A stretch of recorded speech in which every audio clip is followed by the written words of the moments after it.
श्री स्वामी समर्थ. आजची आपली कथा आहे सहनशील सून. तू आधी जेवण केलंस? प्रतीकचा आवाज रागाने थरथरत होता. अंजली अजून ताटासमोर बसलेलीच होती. तिच्या हातातला घास हवेतच थांबला आणि पुढच्या क्षणी चटाक प्रतीकचा हात तिच्या गालावर आदळला. क्षणभर सगळं घर स्तब्ध झालं. टीव्हीचा आवाज चालू होता, पण त्या आवाजापेक्षा जास्त मोठा होता त्या चपराकीचा अपमान. अंजलीचा चेहरा एका बाजूला वळला. गालावर जळजळ सुरू झाली, पण डोळ्यात पाणी आलं नाही. फक्त प्रश्न होता, का मारलंस मला? ती शांतपणे म्हणाली. सासूबाई लगेच मध्ये पडल्या. आम्ही सगळे उपाशी आहोत आणि ही बघा आधीच जेवून घेत बसलीये. घरात शिस्तच राहिली नाही. प्रतीकचा राग अजून वाढला. थोडं थांबू शकत नव्हतीस? अंजलीने त्याच्याकडे सरळ पाहिलं. मी सकाळपासून काहीच खाल्लेलं नाहीये. तो वाक्य पूर्ण होण्याआधीच तिच्या मनात सकाळचं चित्र उभं राहिलं. 6 महिन्यापूर्वी अंजली या घरात सून म्हणून आली होती. लग्न प्रेमाचं नव्हतं, पण समजूतदारपणावर उभं होतं. प्रतीक शिक्षित, नोकरी करणारा, घरात सासू सासरे आणि नणंद.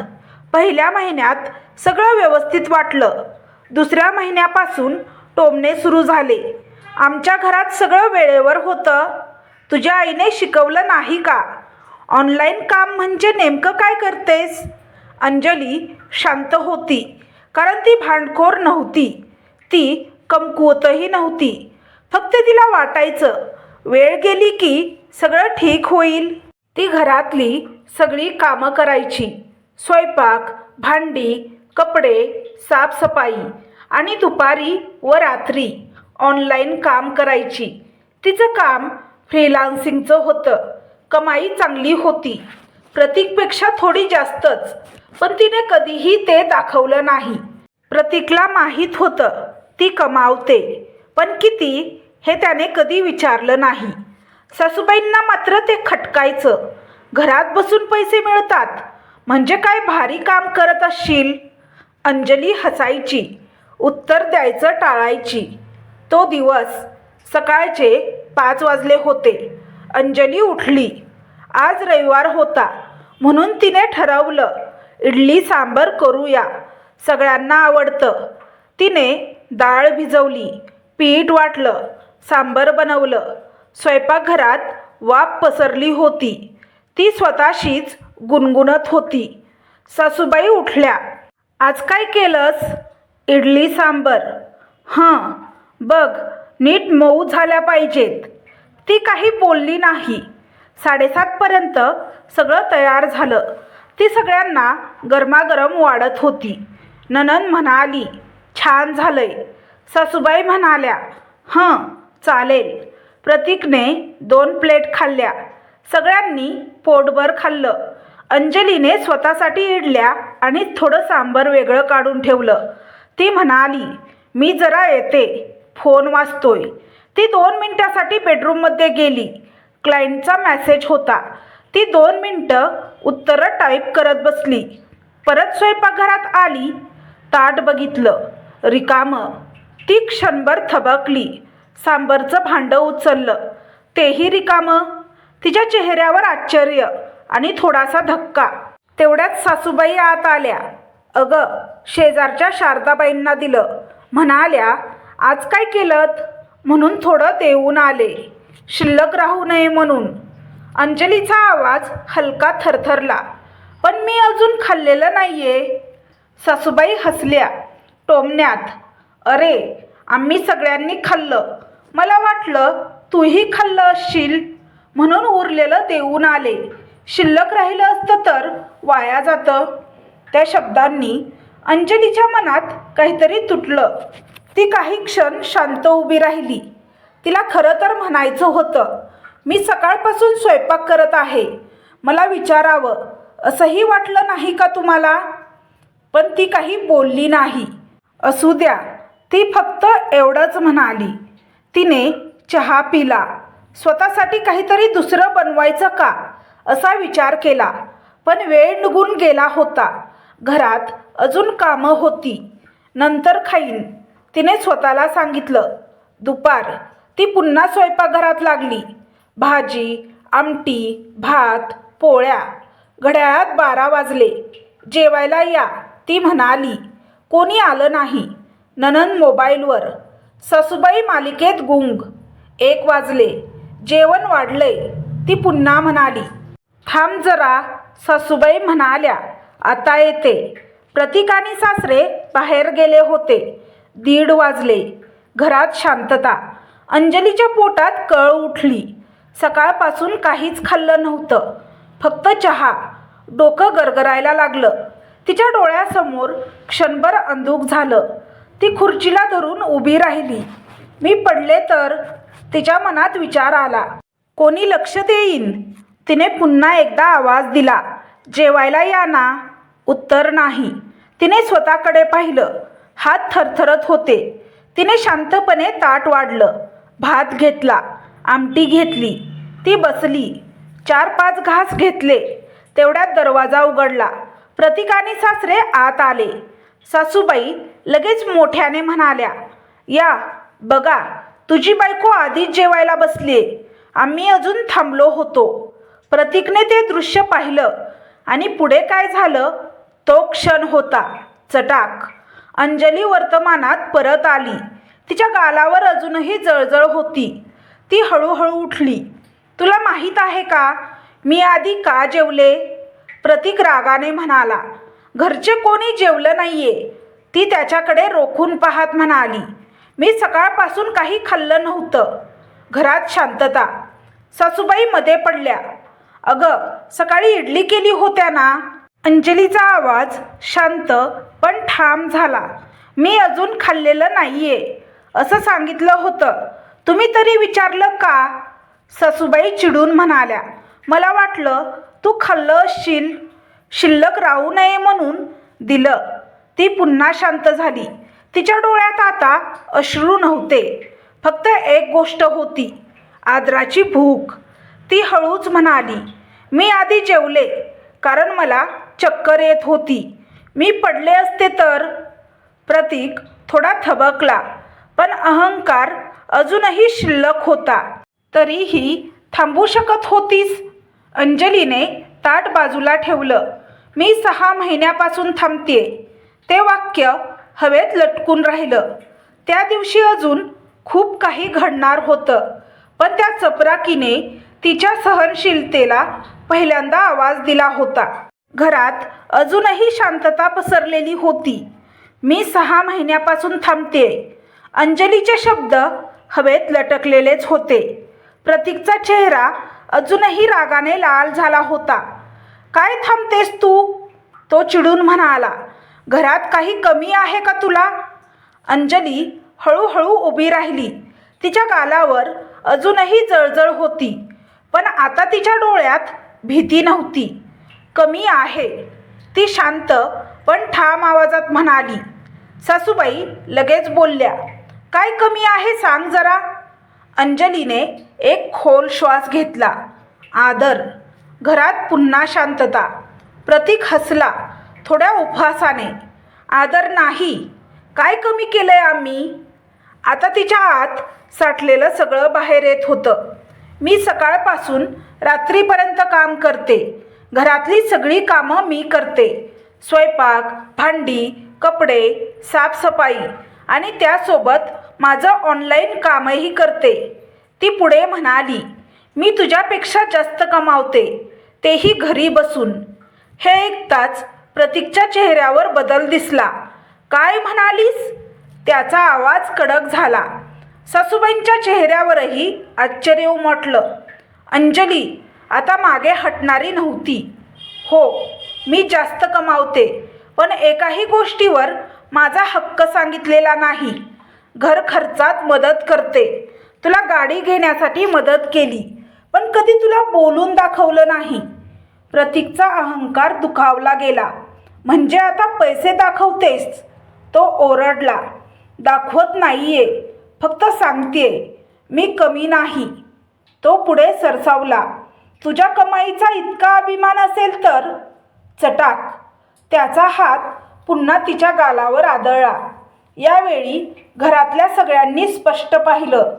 क्षणभर सगळं थांबलं. अंजली 2 सेकंद स्तब्ध उभी राहिली आणि पुढच्या क्षणी चटाक तिनेही त्याच्या कानाखाली मारली. घरातल्या भिंती जणू हादरल्या. सासूबाई किंचाळल्या. अगं, काय करतेस तू? अंजलीचा आवाज आता थरथरत नव्हता, तो ठाम होता. आज दुसऱ्यांदा आहे. प्रतीक आश्चर्याने तिच्याकडे पाहत होता. याआधीही तू 2दा माझ्यावर हात उचलला आहेस, तेव्हा मी काही बोलले नाही. वाटलं तू रागात आहेस, पण आज मी तुला थांबवलं नाही तर ही सवय कधीच मोडणार नाही. तिचे शब्द धारदार होते. मी सहन करते म्हणजे मी कमजोर नाही. मी गप्प राहिले कारण मी तुझ्यावर प्रेम करते. या घराला घर मानलं. ती पुढे म्हणाली, पण प्रेमात अपमान नसतो आणि तुझ्या घरातले लोक एकाही गोष्टीला हात लावत नाहीत. सगळं माझ्यावर, तरीही दोष माझाच. सासूबाई संतापल्या. अगं, आम्ही काही करत नाही. काय बोलतेस? अंजली त्यांच्याकडे वळली. सकाळपासून तुम्ही काय केलं मला सांगा पाहू. सासूबाई नणंद गप्प बसल्या. सकाळी मी सांगितलं होतं, मी अजून खाल्लेलं नाही, तरीही विचारलं नाही. दुपारी मी 3दा जेवायला बोलावलं, कोणी आलं नाही. मला चक्कर येत होती म्हणून बसले आणि त्यासाठी मला मार. प्रतीक काही बोलू शकत नव्हता. तिच्या आवाजात आता तिच्या वेदना होत्या. मी तुमच्या घरातील नोकर नाही, सून आहे आणि माणूस आहे. मी एक कर्तृत्ववान स्त्री आहे. ती पुन्हा प्रतीककडे पाहत म्हणाली, तुला माझी कमाई टोचते, ठीक आहे, पण मी कधी तुला कमी दाखवलं का? त्याच्या मनात गोंधळ होता. अहंकार आणि सत्य याची झुंज चालू होती. तू माझ्यावर हात उचललास, तो पुटपुटला. कारण तू उचललास. ती लगेच म्हणाली, मी आज स्वतःसाठी उभी राहिले आणि पुढेही राहीन. घरातल्या वातावरणात बदल जाणवत होता. पहिल्यांदाच अंजली गप्प नव्हती. ती पुढे म्हणाली, आज मी स्पष्ट सांगते, पुन्हा जर माझ्यावर हात उचललास तर मी शांत बसणार नाही. प्रेम आहे म्हणून सहन करते, पण स्वतःचा अपमान करून नाही. तिच्या डोळ्यात आता अश्रू नव्हते, आत्मसन्मान होता. सासरे जे आत्तापर्यंत शांत होते, हळू आवाजात म्हणाले, प्रतीक, हात उचलणं चुकीचं आहे. प्रतीकने त्यांच्याकडे पाहिलं. त्याला पहिल्यांदा जाणवलं, तो एकटा पडतोय. अंजलीने शेवटचं वाक्य उच्चारलं, मी या घरातली व्यक्ती आहे. मी माझ्या मर्जीनुसार गोष्टी करू शकते. मी जर सगळ्यांच्या आधी जेवले तर काय प्रॉब्लेम आहे? ती वळली आणि बेडरूमकडे निघून गेली. हॉलमध्ये सगळे स्तब्ध उभे होते. प्रतीकच्या कानात अजूनही तिचा आवाज घुमत होता, मी सहन करते म्हणजे मी कमजोर नाही. घरातले वातावरण पूर्णपणे बदलले होते. अंजलीने प्रतीकच्या कानाखाली मारल्यानंतर सगळेजण स्तब्ध झाले होते. पण सासूबाईंच्या मनात राग आणि अहंकार उसळला होता. ही मुलगी हात उचलते आमच्या मुलावर, त्या संतापून म्हणाल्या. आत्ताच तिच्या आईवडिलांना बोलावते. प्रतीक गप्प होता. त्याच्या मनात राग, अपमान आणि थोडीशी लाज सगळं एकत्र मिसळलेलं होतं. सासूबाईंनी लगेच फोन लावला. तुमच्या मुलीला सांगा जरा, आमच्या मुलावर हात उचलते. फोन ठेवताच त्या विजयी नजरेने अंजलीकडे पाहू लागल्या. अंजली मात्र शांत होती. आज तिच्या मनात भीती नव्हती, कारण तिने आज पहिल्यांदा स्वतःसाठी आवाज उठवला होता. दुसऱ्या दिवशी सकाळी अंजलीचे आईवडील घरी आले. आईच्या चेहऱ्यावर काळजी स्पष्ट होती. वडील गंभीर होते. हॉलमध्ये सगळे बसले. सासूबाई सुरुवात करत म्हणाल्या, तुमच्या मुलीने आमच्या मुलावर हात उचलला. आमच्या घरात असं वागणं चालत नाही. आई-वडिलांनी अंजलीकडे पाहिलं. वडील शांत आवाजात म्हणाले, अंजली, काय झालं ते तू सांग. अंजली काही क्षण शांत बसली. तिच्या डोळ्यात ओल होती, पण आवाज ठाम होता. मी त्याच्यावर हात उचलला, पण त्याआधी त्याने माझ्यावर 4 वेळा हात उचलला. घरात एकदम शांतता पसरली. सासूबाई लगेच म्हणाल्या, अगं काय 4 वेळा? 2च वेळा असतील. अंजलीने त्यांच्याकडे पाहिलं. तुमच्या समोर 2 वेळा, बाकी 2 वेळा तुम्हाला माहिती नाही. प्रतीकने मान खाली घातली. अंजली पुढे म्हणाली, पहिल्यांदा मी गप्प राहिले. वाटलं रागात केलं असेल. दुसऱ्यांदा पुन्हा गप्प राहिले. तिसऱ्यांदा खूप वाईट वाटलं, पण घर टिकवायचं म्हणून शांत राहिले. पण चौथ्यांदा मला समजलं, जर आज मी थांबवलं नाही तर ही सवय कायमची होईल. आईचे डोळे भरून आले. तू आम्हाला आधी का सांगितलं नाहीस? ती हलक्या आवाजात म्हणाली, कारण मला वाटलं हे माझं घर आहे, जुळवून घ्यायचं. वडील प्रतीककडे वळले. हे खरं आहे का? प्रतीक काही क्षण गप्प राहिला. मग हलक्या आवाजात म्हणाला, हो, मी रागात होतो. वडिलांचा आवाज आता कठोर झाला. रागात हात उचलणं योग्य आहे का? आमच्या मुलीला मारण्याचा अधिकार कुणी दिला तुला? सासूबाई मध्ये पडल्या. अहो, नवरा बायकोमध्ये असं होतंच. एवढं काय मोठं केलंय? तेव्हा अंजलीच्या वडिलांनी ठामपणे उत्तर दिलं, हात उचलणं सामान्य नाही आणि आम्ही ते कधीच मान्य करणार नाही. आईने अंजलीचा हात हातात घेतला. बाळा, तुला इथे राहायचं नसेल तर तू आमच्यासोबत माहेरी येऊ शकतेस. आम्ही तुझ्या पाठीशी आहोत. त्या शब्दांनी घरात वेगळीच हवा निर्माण झाली. अंजलीच्या मनात भावनांचा पूर उसळला. तिला माहेरी जाणं सोपं होतं, पण तिला पळून जायचं नव्हतं. ती शांतपणे म्हणाली, आई, बाबा, मला घर सोडायचं नाही, पण अपमान सहन करायचा नव्हता. प्रतीकने तिच्याकडे पाहिलं. त्याच्या डोळ्यात अपराधीपणा स्पष्ट दिसत होता. तो उठून तिच्यासमोर उभा राहिला. अंजली, मला माफ कर. सासूबाई चकित झाल्या. अरे, तू कशाला माफी मागतोस? प्रतीकने ठामपणे उत्तर दिलं, कारण चूक माझी आहे. 4 वेळा हात उचलणं चूकच आहे. तो अंजलीकडे वळला. मी तुझ्यावर प्रेम करतो, पण मी रागावर नियंत्रण ठेवलं नाही आणि त्याची शिक्षा तुला दिली. मला माफ कर. अंजलीने त्याच्याकडे पाहिलं. माफी शब्दांनी नाही, वागण्यातून दिसली पाहिजे. ती पुढे म्हणाली, जर खरंच बदलायचं असेल तर काही अटी आहेत. सगळे तिच्याकडे लक्ष देऊन बसले. पहिली अट, पुन्हा कधीही माझ्यावर हात उचलायचा नाही, कोणत्याही कारणासाठी. प्रतीकने लगेच मान हलवली. दुसरी अट, घरातली कामे सगळ्यांनी वाटून घ्यायची. मी एकटी नोकर नाही. सासूबाईंच्या चेहऱ्यावर नाराजी उमटली. अगं, आम्ही म्हातारे झालो आहोत. अंजली शांतपणे म्हणाली, मी मदत मागतेय, सगळी कामं नाही. निदान दोष देणं तरी बंद करा. ती पुढे म्हणाली, तिसरी अट, माझ्या कमाईचा अपमान होणार नाही.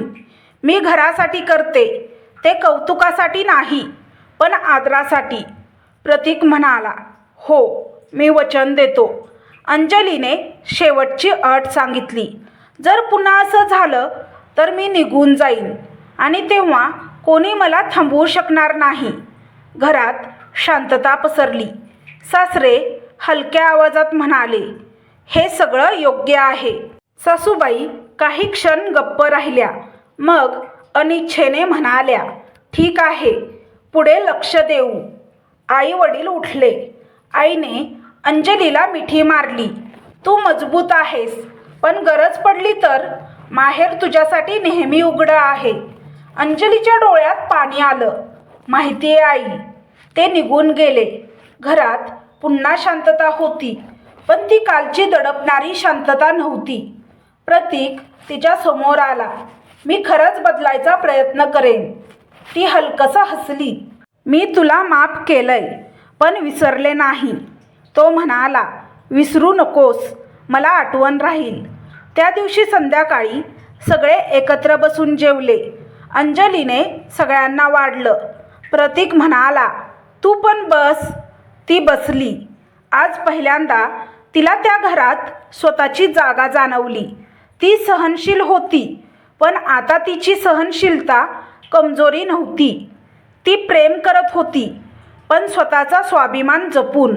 आणि त्या दिवसानंतर त्या घरात हात उचलला गेला नाही, कारण एक सून गप्प राहिली नाही.